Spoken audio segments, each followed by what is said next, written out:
মধ্যবিত্ত পরিবার মানে স্বাদ আছে কিন্তু সাধ্য নয়, ইচ্ছা আছে কিন্তু উপায় নাই। আমরা বেশিরভাগ পরিবার আজকাল মধ্যবিত্ত ও নিম্ন মধ্যবিত্ত পরিবারের মধ্যে অন্তর্ভুক্ত। আর এই দ্রব্যমূল্য বৃদ্ধির যুগে এই শ্রেণী মানুষের জীবনের কষ্ট সব থেকে বেশি। তারা তাদের জীবনের বেশিরভাগ সময় অর্থ কষ্টে বেশি ভোগে ও এই শ্রেণী মানুষের জীবনের সমস্যা সর্বদা বেশি হয়। তাই এই মধ্যবিত্ত পরিবারের কষ্ট বিষয়গুলি কিভাবে সমাধান বা নিয়ন্ত্রণ করে সঠিকভাবে জীবনে এগিয়ে যাওয়া যায় সেই বিষয়ে আলোকপাত করা হবে আজ। চলুন শুরু করা যাক। প্রথমত আপনাকে মধ্যবিত্ত পরিবারের আয় সম্পর্কে ধারণা দেওয়া যাক। আমাদের বেশিরভাগ মধ্যবিত্ত পরিবারের আয়ের মূল উৎস হলো চাকরি, tuition, small business, daily worker বা ছোট ধরনের কোনো পেশা ইত্যাদি ইত্যাদি। আয়ের উৎস থেকে বেশিরভাগ মধ্যবিত্ত পরিবারের লোকেরা আয় করে থাকে। আর এই অল্প আয়ের উৎসের জন্য নিজের আয় ম্যানেজমেন্টের জন্য যথেষ্ট জ্ঞানের অভাবের জন্য তাদের সারা বছর অর্থ কষ্টে ভুগতে হয়।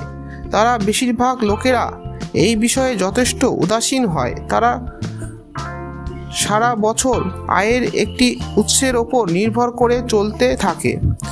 আয় বৃদ্ধির কথা তারা খুব কম বেশি চিন্তা করে বা চিন্তা করলেও উপায়ে লক্ষ্য করতে পারে না ও তার ফলে তাদের ভেতরে সারা বছর অর্থ কষ্টে থাকে বা ভোগ করতে থাকে। মধ্যবিত্ত পরিবারের আয় সীমিত হওয়ার পেছনে তার মূল কারণ তার পরিবারের মানসিকতা বা কম পরিশ্রম করার মানসিকতার উপর নির্ভর করে। আপনি বেশিরভাগ মধ্যবিত্ত পরিবারকে দেখবেন তারা কম পরিশ্রম ও নিজের আয়ের বেশি বিষয়ে সচেতন নয়। আয় আপনি তখনই বৃদ্ধি করতে পারবেন যখন আপনার কাছে আয় বৃদ্ধি করার জন্য মানসিকতা ও যথেষ্ট সদিচ্ছা থাকবে। আপনি মধ্যবিত্ত পরিবারের মানুষ হলে আপনার আয়ের সম্পর্কে সঠিক ধারণা ও সঠিক আয়ের পথ সম্পর্কে ধারণা থাকা একদম জরুরি। না হলে মধ্যবিত্ত পরিবারের অর্থ কষ্ট থেকে আপনি কখনো বেরোতে পারবেন না। মধ্যবিত্ত পরিবারের আয় অনেক সময় তার পারিবারিক সদস্যগণের মানসিক আচরণের কারণে বৃদ্ধি পায় না। উদাহরণস্বরূপ আপনি দেখবেন বেশিরভাগ মধ্যবিত্ত পরিবারের ইনকাম করার সদস্য সংখ্যা কম, কিন্তু পরিবারের বেশিরভাগ সদস্য একজন ব্যক্তির ওপর নির্ভরশীল বা একটি আয়ের ওপর নির্ভর করে চলে। তারা আর্থিকভাবে ক্ষতির সম্মুখীন হয়। আপনি দেখবেন মধ্যবিত্ত পরিবারগুলি এই ক্ষতি কাটিয়ে ওঠার চেষ্টাও করতে চায় না বা করে না।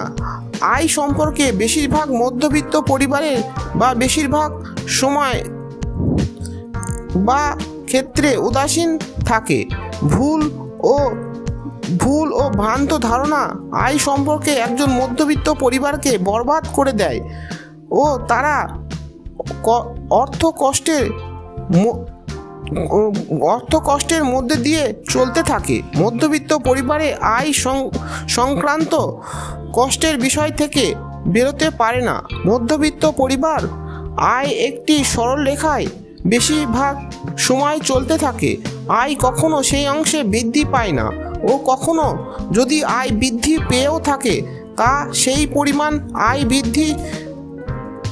বৃদ্ধিতে সহায়তা করে না। মধ্যবিত্ত পরিবার খরচ আর আয় কখনো সামঞ্জস্য থাকে না বললেই চলে। আয়ের পরিমাণ বৃদ্ধি তেমন তাদের জীবনে বিশেষ প্রভাব ফেলে না।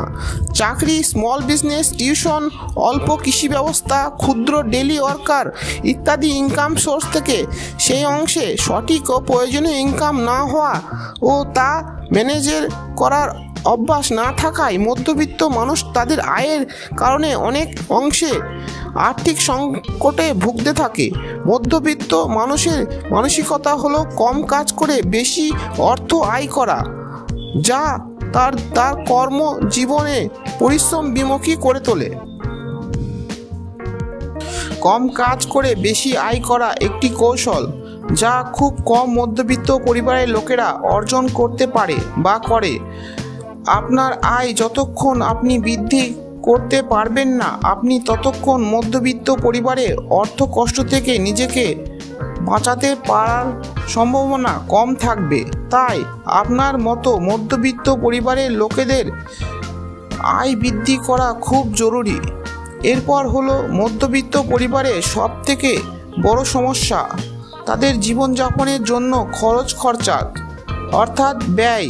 আমরা বেশিরভাগ মধ্যবিত্ত পরিবারের লোকেরা আমাদের আয়ের অনেক অংশ বাজে খরচ বা প্রয়োজন ছাড়া খরচ করে থাকি। বিনা দরকারে আয়ের অনেক অংশ প্রয়োজন ছাড়া খরচ করে ফেলি, কখনো যা গ্রহণযোগ্য নয়। আমরা আমাদের জীবনের বেশিরভাগ সময় এই মধ্যবিত্ত খরচ করার মানসিকতা থেকে বেরিয়ে আসতে পারি না। ভালো লাগুক বা প্রয়োজন থাকুক বা নাই বা থাকুক, আমরা আমাদের এমন সমস্ত উপাদানের বা জিনিস ক্রয় করি যা আমাদের কোনো কাজে লাগে না, এমন বস্তুর প্রতি ব্যয় যা অপব্যয় হিসাবে গণ্য করা হয়, তা আমরা বেশিরভাগ মধ্যবিত্ত পরিবারের মানুষেরা করি বা করছি, যা আমাদের আর্থিকভাবে ক্ষতিগ্রস্ত করে। মধ্যবিত্তরা নিজেদের ব্যয়ের ওপর চাই বা না চায় বেশিরভাগ পরিবার খরচ নিয়ন্ত্রণ করতে পারি না, বা আমরা মধ্যবিত্তরা এই সমস্ত বিষয়ে উদাসীনভাবে খরচ করতে থাকি। আপনি যদি মধ্যবিত্ত পরিবারের মানুষ হয়ে থাকেন ও আপনি যদি খরচকে নিয়ে সমস্যায় থাকেন, তাহলে আপনার খরচের বিষয়টা নিয়ে আলাদাভাবে ভাবতে হবে। খরচের বিষয়টা বিশেষভাবে গুরুত্ব দিতে হবে ও আপনাকে ভাবতে হবে এই মধ্যবিত্ত পরিবারের মধ্যে থেকে আপনার আয় যতটা বাঁচানো যায় ও আপনার দৈনন্দিন ও মাসিক খরচ যতটা বাঁচানো যায় সেই বিষয়ে গুরুত্ব আরোপ করতে হবে। খরচের বিষয়টি আপনি যদি কমাতে না পারেন, তাহলে আপনার মধ্যবিত্ত পরিবার কখনো আয় বৃদ্ধি করতে পারবে না। আর্থিক কষ্ট ভোগ করতে হবে। ভালোভাবে ও সম্মানজনক পজিশন নিয়ে এই মধ্যবিত্ত পরিবারে বেঁচে থাকতে গেলে আপনাকে আপনার খরচের ব্যাপারে লাগাম লাগাতে হবে। খরচ আপনি এই মধ্যবিত্ত পরিবারে কমাতে পারেন, তবে আপনাকে সঞ্চয় ও আয় করার পর ও সঞ্চয় খাতায় অর্থ প্রদান করার পর। খরচ আপনাকে ততটাই করতে হবে যতটা খরচ করলে আপনি নিজেকে ও দৈনন্দিন জীবনকে সঠিকভাবে মেনটেন করতে পারবেন। খরচের প্রতি আপনাকে মধ্যপন্থা অবলম্বন করতে হবে। না আপনি অতি ব্যয় করবেন, না আপনি কম ব্যয় করবেন। সামাজিক প্রতিপত্তি ও লোক দেখানো বিষয়টি সবসময় এড়িয়ে চলার চেষ্টা করবেন। যে সমস্ত বিষয়ে, যেমন ক্রেডিট কার্ড, অনলাইন ফালতু শপিং, বিলাসবহুল খাবার, অতিরিক্ত বাইরের খাবার, নিজেকে অতিরঞ্জিত করা ইত্যাদি সকল খরচ থেকে নিজেকে বিরত দিন। দেখবেন আপনার খরচ কম হচ্ছে ও আপনি এই মধ্যবিত্ত পরিবারে থেকেও সুখের জীবনযাপন করতে পারবেন বা সুখী হতে পারবেন। মধ্যবিত্ত পরিবারের খরচ অনেক সময় আয়ের সঙ্গে সামঞ্জস্য থাকে না। তারা বেশিরভাগ লোক তাদের খরচগুলি নিয়ন্ত্রণ করতে পারে না বা করার চেষ্টা করে না। খরচের বিষয়টি তাদের কাছে সর্বদা নগ্ন বিষয় বলে মনে হয়, যদিও মধ্যবিত্ত পরিবারকে তাদের খরচের বিষয়টিকে ভাইটাল বিষয় হিসাবে ধরা দরকার, বা খরচকে নিয়ন্ত্রণ রাখা দরকার। খরচ যেন আপনাকে নিয়ন্ত্রণ করতে না পারে। মধ্যবিত্ত লোকেদের সকল সময় খরচের ব্যাপারে সচেতন থাকা দরকার বা সচেতনের সাথে কাজ করা দরকার। আপনার সাপ্তাহিক, মান্থলি ও বছরের খরচের হিসাব মেনটেন করে চলা দরকার। মধ্যবিত্ত পরিবারের উচিত খরচ করার আগে সেভিং করে নেওয়া ও নিজের দায়িত্ব ধরে নিয়ে খরচের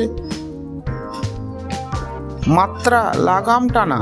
মধ্যবিত্ত পরিবারের মানে খরচ বেশি, সেভিং কম ও ইনভেস্টমেন্টের কথা কখনো আমরা মধ্যবিত্তরা ভাবতে পারি না। মধ্যবিত্ত পরিবারের সঞ্চয়ের পরিমাণ খুব কম। সংসারে যাবতীয় খরচা করার পর তাদের কাছে খুব কম অর্থ বেঁচে থাকে, যার দ্বারা তারা তাদের সঞ্চয়ের খাতায় সঠিকভাবে বিনিয়োগ করতে পারে।